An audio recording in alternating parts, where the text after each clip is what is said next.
اور رجب کے مہینے میں ہمارے علماء نے لکھا روزے کثرت سے رکھنا یہ مستحب عمل ہے۔ صحابی آئے، یا رسول اللہ آپ نے مجھے پہچانا نہیں پہچانا میں نے، آپ باہلی قبیلے وہاں سے تعلق رکھتے تھے، میں نے نہیں پہچانا۔ یا رسول اللہ میں وہی باہلی ہوں، وہ پچھلے سال میں آپ سے ملاقات ہو گئی تھی۔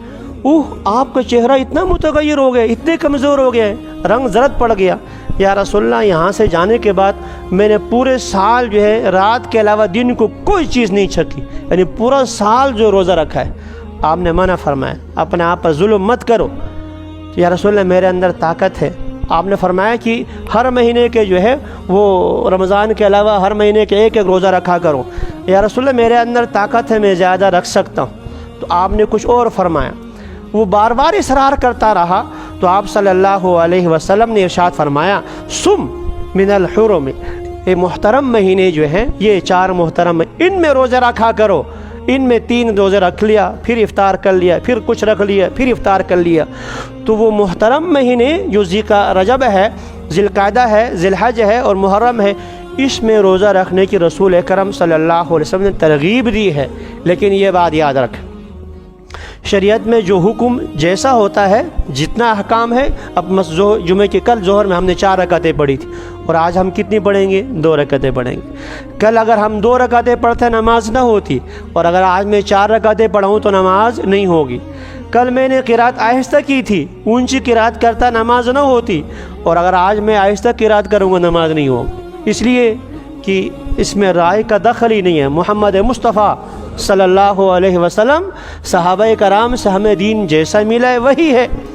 تو اب رجب کے مہینے کے بارے میں حضور صلی اللہ علیہ وسلم صحابہ کرام سے جو چیزیں ہم تک پہنچی ہے وہی شریعت کہلائے گی، اس کے علاوہ جو اور چیز ہوگی وہ بدعت گمراہی کہلائے گی۔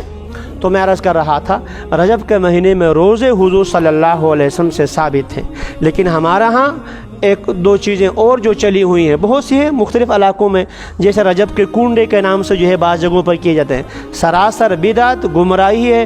رسول اکرم صلی اللہ علیہ وسلم کی شریعت صحابہ کرام کی زندگی سے سب کوئی تعلق نہیں۔ رجب کے کنڈے جو کیے جاتے ہیں 22 کو، یہ حقیقت میں حضرت معاویہ رضی اللہ تعالیٰ عنہ کی تاریخ وفات کا دن ہے، اور ان کے دشمنان صحابہ جو اس خوشی میں انہوں نے اس کا ایجاد کیا تھا، چلو جو ہے اس کی خوشی منا لیتے ہیں۔ لیکن اس زمانے میں مسلمانوں کا غلبہ تھا، روافظ جو ہے وہ کمزور تھے، اس لیے وہ چھپ چھپا کر کرتے تھے، اور نام رکھا تھا جعفر صادق رحمۃ اللہ تعالیٰ علیہ کی تاریخ پیدائش ہے، حالانکہ جعفر صادق رحمۃ اللہ تعالیٰ علیہ کی پیدائش کا اس سے کوئی تعلق نہیں۔ رجب کے کنڈے بالکل حرام، اجازت نہیں ہے۔ ایک اور چیز، 27 رجب کو شب معراج کہلاتی ہے، غلط ہے یہ۔ معراج کس سن میں ہوئی کوئی پتہ نہیں ہے۔ اس میں جو ہے 8 مہینوں کا قول ہے، ربیع الاول ہے، فلاں مہینہ ہے، فلاں مہینے میں، رجب کے مہینے میں ہونے کی کوئی تعین ہی نہیں ہے۔ اور پھر تقریباً سن 5 نبوت کے 5ویں سال یہ معراج کا واقعہ ہوا۔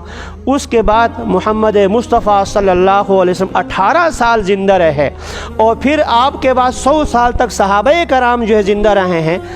حضور صلی اللہ علیہ وسلم نے، صحابہ کرام نے کبھی بھی 27ویں رجب کو کوئی عبادت کا کوئی اہتمام نہیں کیا۔ لہذا جیسے شب قدر کے بارے میں حضور صلی اللہ علیہ وسلم نے ترغیب دی، آپ نے فرمایا کہ شب قدر رمضان کے آخری عشرے، پھر اس میں طاق راتوں میں تلاش کرو، پھر بعض روایات میں خصوصیت کے ساتھ 27ویں کا بھی آ گیا۔ ایسی کوئی ترغیب ضعیف سے ضعیف روایت کے اندر بھی 27 رجب کی نہیں ہے۔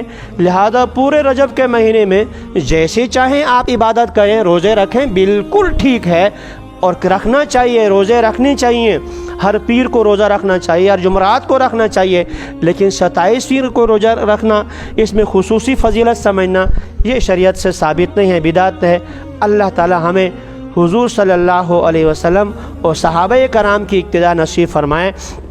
عبادت نام ہے اس چیز کا جس میں محمد کی مہر ہو صلی اللہ علیہ وسلم، اور جس چیز میں عبادت کی حضور کی مہر نہیں ہے، جیسے میں نے کہا آج 2 کی بجائے اگر میں بعض کہتے ہیں نا 27ویں کو روزہ رکھا تو کون سا بات غلط ہو گیا، روزہ ہی رکھا نا، ثواب کا کام ہے، تو اگر آپ میں 2 کی بجائے 4 رکعتیں پڑھاؤں تو میں بقیہ 2 رکعتوں میں کوئی گانا تو نہیں گاؤں گا، کوئی گالیاں تو نہیں دوں گا، اس میں بھی قرات کروں گا، اس میں بھی اللہ کے اکبر سبحان اللہ ولمن حمدہ کہوں گا، لیکن ان 2 رکعتوں کی وجہ سے پہلی 2 رکعتیں بھی بگڑ جائیں گی۔